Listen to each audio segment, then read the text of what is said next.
J'essaie de m'exprimer.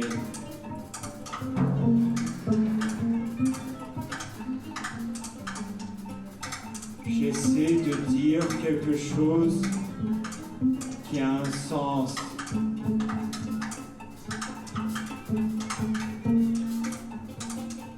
Je crois que la vie a un sens.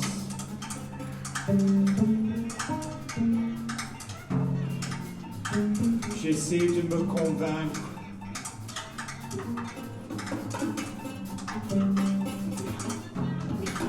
Je me dis que si ça a un sens, je peux me mettre à l'aise. Si j'ai le sentiment de comprendre, je peux me calmer. Si j'ai le sentiment de vivre sur une autre planète, je peux me calmer. J'essaie de dire qu'on est sur une autre planète, qu'on n'a jamais été sur Terre, qu'on est toujours ailleurs, que chaque fois qu'on réfléchit, on quitte la planète Terre, on quitte la terreur, on quitte le terrier. Chaque fois qu'on pense à la planète comme une entité unifiée, comme un dentier, chaque fois qu'on imagine que la planète est un dentier et qu'on doit mettre la planète dans notre bouche et on doit ressentir toute la surface de la planète sur notre langue. Et c'est ainsi que vous avez appris à parler, à vous exprimer correctement, en vous disant que si bien une planète, elle se frotte contre la langue, la planète câline votre langue. Votre langue est un météore qui s'écrase contre la planète, qui renverse la planète, qui la piétine, qui essaie de tout contrôler. J'essaie de tout contrôler. J'essaie de me dire que c'est la seule solution. Que le contrôle permet de se calmer, de se mettre bien à l'aise, même lorsque vous avez la planète entière dans votre bouche, même lorsque vous êtes en train de digérer toute la planète, même quand vous chopez le syndrome du côlon irritable, parce que vous avez toute la planète dans votre ventre. Même quand vous vous sentez comme un côlon irritable, parce que vous avez toute la planète sur votre langue, vous voulez masser votre langue avec un pays. Vous voulez imaginer que votre langue est un pays à part. Vous essayez d'imaginer que votre langue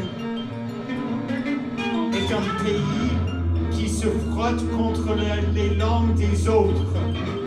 La planète essaie de se frotter contre les pays des autres, contre les bulletins de paie des autres. Les autres, ce sont l'enfer. Ce sont l'enfer qui se frotte contre notre langue, qui entre dans notre ventre. On essaie de digérer l'enfer. Je suis en train de digérer l'enfer sur terre. La terre est un enfer ou un paradis. La terre est un paradis fiscal pour les extraterrestres. Les extraterrestres sont partout dans le ventre. Toutes les bactéries ressemblent à des extraterrestres. Toutes les bactéries ressemblent à l'alien. Toutes les bactéries font peur aux enfants. Les enfants n'ont pas envie d'imaginer les bactéries dans leur ventre. Les enfants n'ont pas envie de parler avec les bactéries dans leur corps. Un enfant n'a pas envie d'imaginer tous les organes, tout ce qui est dans le corps. Un adulte non plus. Les adultes ont quelque chose dans le corps que les enfants n'ont pas. Les enfants ont un corps dans leur tête. La tête a un corps dans son ventre. La bouche a un corps dans son ventre. La bouche imagine qu'il est en train de digérer le corps de la planète, des corps célestes. On est en train de manger des corps célestes. Tous les aliments sont des corps célestes. Tous les aliments sont un paysage avec des petites bactéries dedans. Des bactéries extraterrestres avec des dents géantes qui veulent conquérir le monde, qui veulent conquérir un pays. Les bactéries ne sont que des colons irritables des autres. Les bactéries ne sont que les colons des autres. Les bactéries mangent des colons dans le ventre. Les bactéries sont possédées par Satan. Elles arrivent à digérer Satan. Les souvenirs arrivent à digérer Satan. J'essaie de digérer Satan. J'essaie de digérer le temps qui passe en digérant Satan. J'essaie de m'exprimer comme si j'étais quelqu'un d'autre. J'essaie d'avoir la voix de quelqu'un d'autre. On peut dire que ma voix ressemble à celle de quelqu'un d'autre, à celle d'une bactérie, à celle d'un extraterrestre. Tous les extraterrestres ont des voix. On est tous sur la bonne voie. On est tous en train d'explorer la bonne voie en digérant les extraterrestres dans notre ventre, en imaginant que notre ventre c'est un extraterrestre, en imaginant que notre ventre fait trop peur, en imaginant que le sang c'est dans le ventre, en imaginant que le sang du ventre c'est un extraterrestre qui communique avec les étoiles, en imaginant que tous les extraterrestres communiquent avec les étoiles, en imaginant que j'essaie de communiquer avec les étoiles, en me disant que j'essaie de communiquer avec une étoile que personne n'a jamais vue, en me disant, en me réconfortant, en me disant qu'il n'y a pas d'excuse, qu'il faut que je digère toutes les bactéries dans mon ventre, qu'il faut que je digère mon ventre, qu'il faut que mon ventre me digère, qu'il faut que mon ventre me sidère,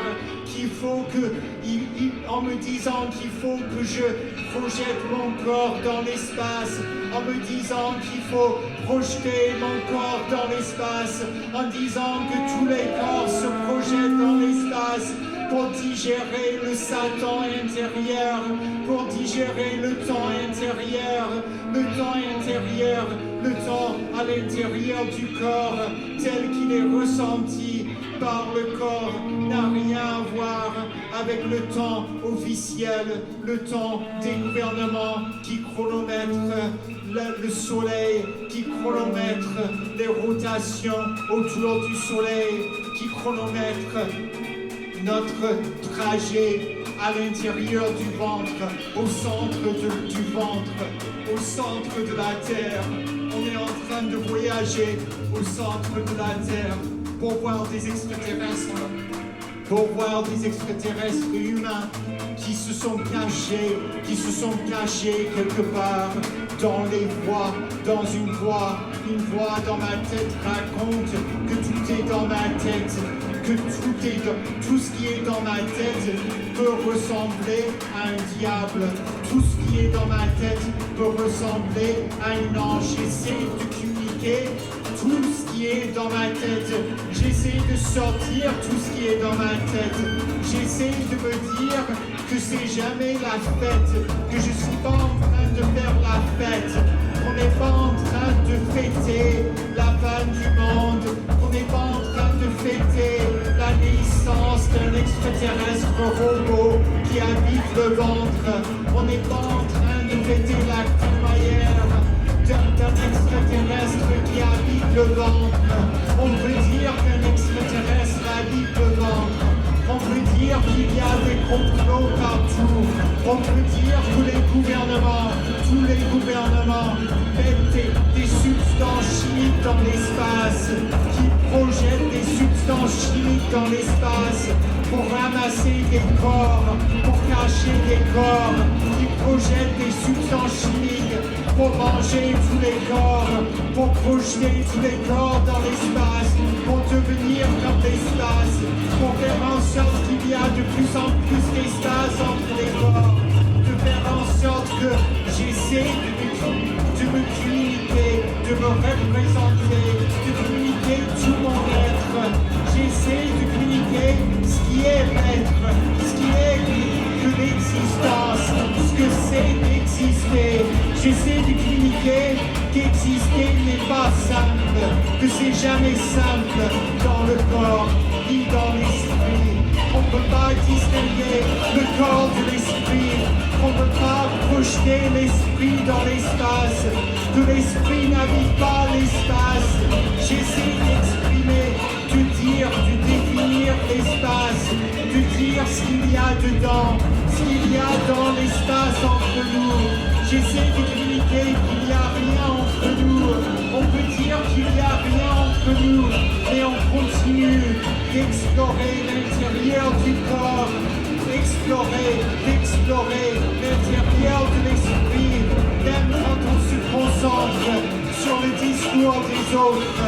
On est toujours dans l'esprit, on interprète les mots, on cherche des définitions pour les mots, on cherche à donner un sens à tous les mots. S'il y a un mot qui n'a pas de sens, ça va pas. S'il y a un mot qui a trop de sens, ça va pas. S'il y a un extraterrestre qui connaît le sens de tous les mots, ça va pas. S'il y a un humain qui connaît le sens de tous les mots, c'est un connard. S'il y a un humain qui connaît le sens, qui a mémorisé tout le dictionnaire, qui a réécrit tout le dictionnaire, il ne faut pas lui faire confiance. Si vous connaissez toutes les définitions de tous les mots dans le dictionnaire, il ne faut pas que vous vous fassiez confiance. Il faut jamais se faire confiance. Il faut jamais faire confiance à l'esprit. Il faut jamais faire confiance à son dialogue intérieur, parce que c'est pas un dialogue, c'est un monologue. Chaque fois que je m'exprime, chaque fois que je ressens quelque chose, c'est un monologue. Je suis en train de m'exprimer. Je suis en train d'essayer de m'exprimer. Je suis en train d'exprimer que je suis une tortue. Je suis en train d'exprimer que je suis une chambre de torture. Je suis en train d'exprimer que je suis une chambre, que je suis une pièce vide. Je suis en train d'exprimer le vide que j'ai dans l'esprit, le vide qui me hante, le vide qui fait des fantômes dans l'esprit. Le vide accouche toujours de fantômes et de dentiers invisibles. Les êtres invisibles possèdent le corps. Si un corps appartient à quelqu'un, c'est aux extraterrestres et aux entités invisibles. Si vous devez faire confiance à quelqu'un, c'est aux entités invisibles. C'est aux amis imaginaires. Les amis imaginaires sont plus fiables que la bouche, plus fiables que les oreilles. Vous entendez une voix. Vous avez le sentiment d'entendre une voix. Vous entendez des voix tout le temps. Et ça va pas. Si vous entendez des voix tout le temps, ça va pas. Si vous entendez pas de voix, ça va pas. Si vous pensez que la vie est un sens unique, ça va pas. Ça va pas changer. Si vous pensez que vous allez dans le même sens, que la ligne chronologique est linéaire, que les lignes sont linéaires, vous vous êtes gravement trompé. Si vous pensez que les humains avancent, que quand on dit on avance, que quand on dit quelque chose, c'est ce qu'on raconte, c'est ce que les gens y racontent en général. Si vous entendez parler et vous vous dites « j'ai entendu quelqu'un dire cette chose dans le passé », ça va pas. Si vous avez le sentiment que personne n'a jamais dit ce truc, vous vous trompez probablement. Si vous vous croyez original, vous vous trompez probablement. Mais ça se peut que vous soyez original. Ça se peut que vous soyez unique. Qui pourrait dire le contraire?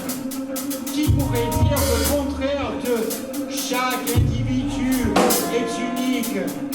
Je suis une personne forte et indépendante.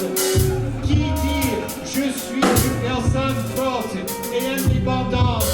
Je peux faire ce que je peux, ce que je peux, ce que je peux. Je peux faire ce que je peux faire, mais c'est pas forcément ce que je veux faire. Je suis une personne forte. Je suis plus fort que les corps célestes parce que je suis au centre de l'univers. Je suis au centre de l'univers comme tous les individus, comme tous les connards de l'univers. Je suis au centre. Regardez-moi, je suis au centre. J'ai des choses intéressantes à raconter, ou pas, probablement pas. J'ai des choses singulières à raconter, mais probablement pas. Je mens, probablement. Ça se peut que tout ce que j'ai dit de toute ma vie, c'est un mensonge, et si c'est le cas, je ne pourrais pas le savoir. Il se peut que tout ce que j'ai raconté de toute ma vie, c'est la vérité, mais je ne pourrais pas le savoir.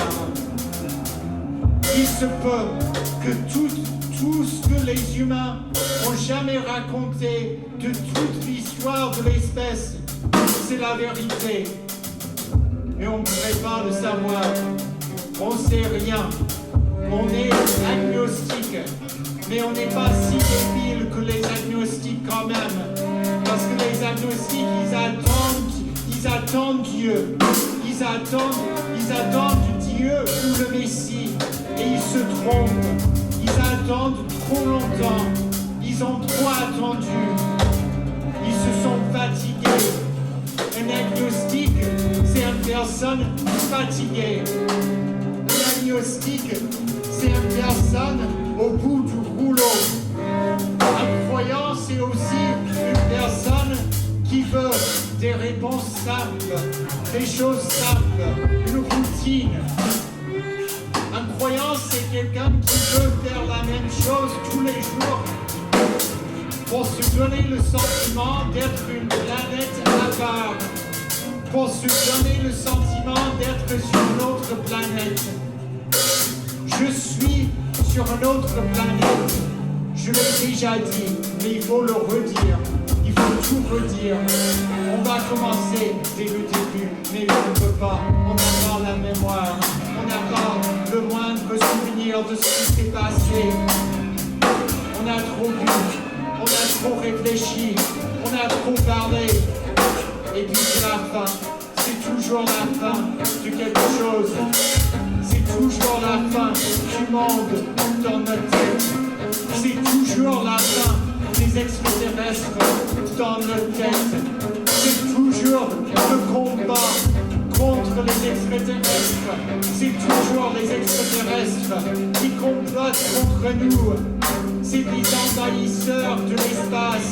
C'est toujours des envahisseurs, des colons irritables dans notre tête.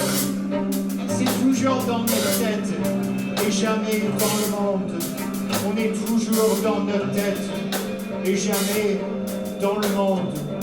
On est dans le monde, mais on n'a pas le sentiment d'y être.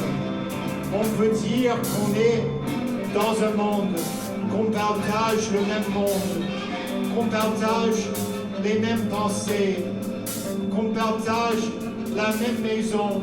On peut dire qu'on est tous colocs. C'est difficile d'être tous colocs. C'est difficile de faire gaffe à tout le monde.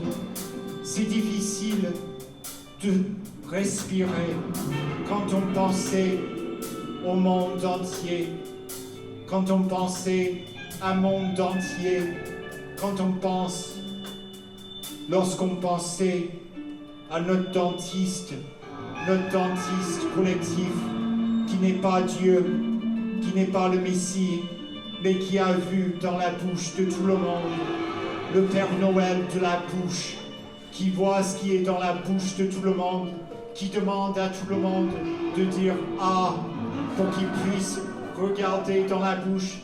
C'est lui qui a inventé l'alphabet, c'est lui le Phénicien qui a inventé l'alphabet, le physicien qui a inventé l'alphabet, en se basant sur la structure de la bouche.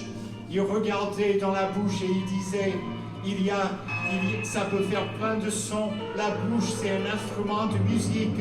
La bouche, c'est un instrumentaliste, bruitiste.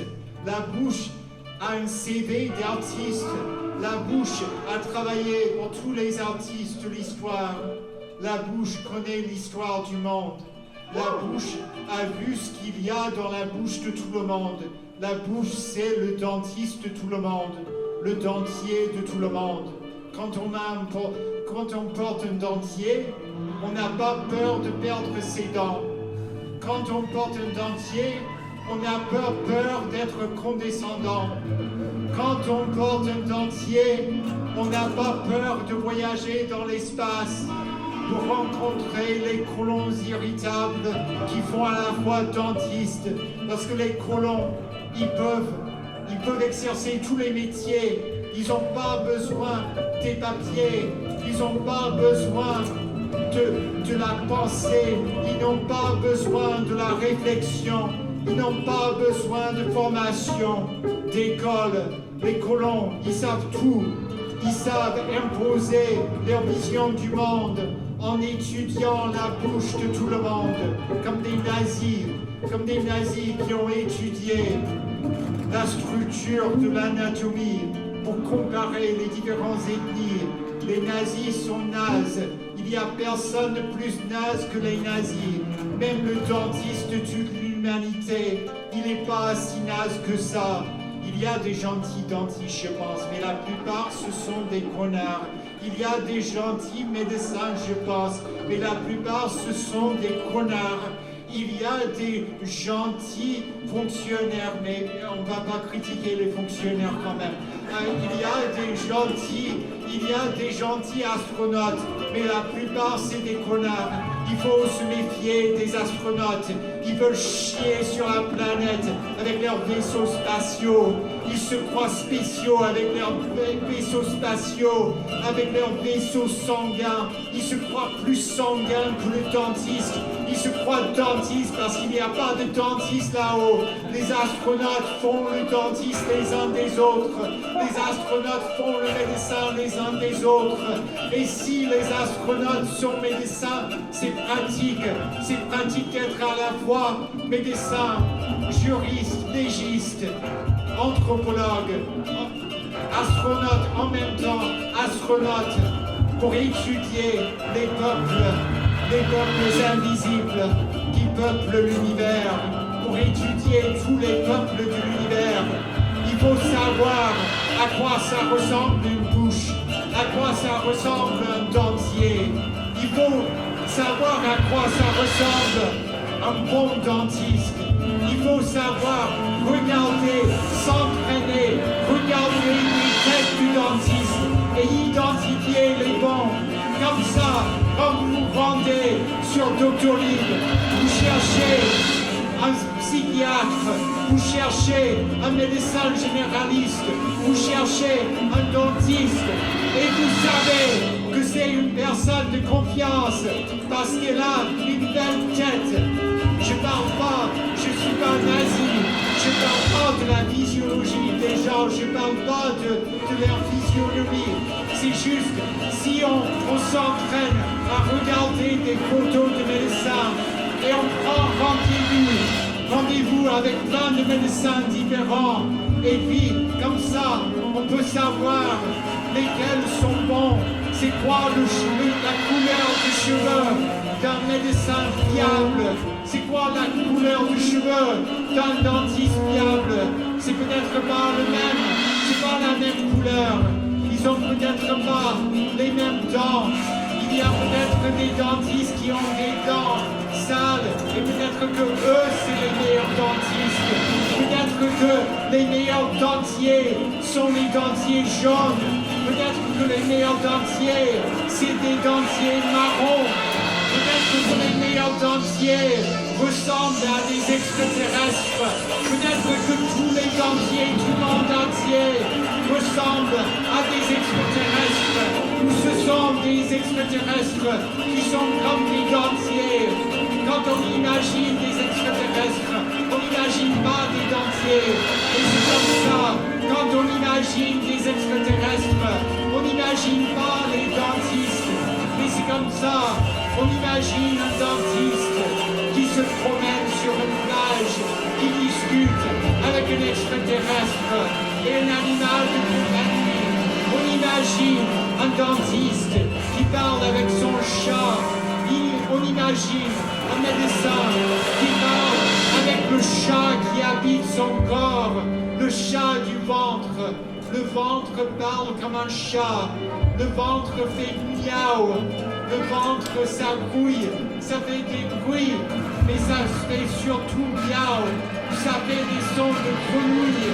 Le ventre c'est un grenouille dentier, un grenouille dentiste qui regarde dans le cerveau pour voir ce qu'il y a dedans, qui colonise le cerveau.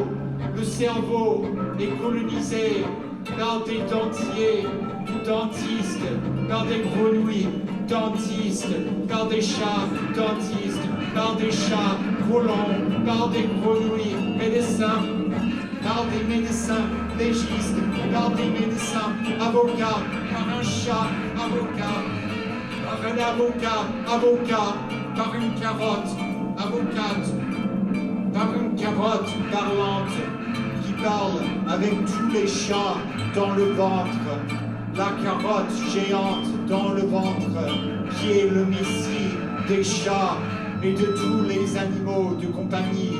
Les animaux de compagnie rendent culte aux chats qui habitent la langue. Les animaux de compagnie se promènent sur la langue comme si c'était un pays étranger. Les animaux de compagnie explorent des pays étrangers parce que c'est pas difficile de faire du tourisme, c'est pas difficile d'être con Les chats sont plus intelligents que les humains. Mais les humains, ils sont plus cons que tout le monde. Ils sont plus cons que le dentiste qui sait pas regarder dans une bouche, qui a oublié comment ouvrir la bouche. Quelle lettre ouvre la bouche? Toutes les lettres ouvrent la bouche. Il y a des lettres qui n'osent pas ouvrir la bouche quand elles sont chez le dentiste. Quand elles ont un dentier, elles n'osent pas ouvrir la bouche quand ils voient, quand les entités invisibles voient que le monde est plus invisible qu'elles, que le ciel est plus invisible que la terre, que l'enfer est plus invisible que le paradis, qu'il n'y a rien de plus visible que le paradis, qu'il n'y a rien de plus autonome que le paradis, qui habite les chats du ventre, les colons du ventre, le paradis qui habite tous les colons irritables, le paradis fiscal des colons irritables et des chats parlants et des grenouilles parlantes, la langue d'une grenouille qui ne sait pas prononcer des mots en chinois.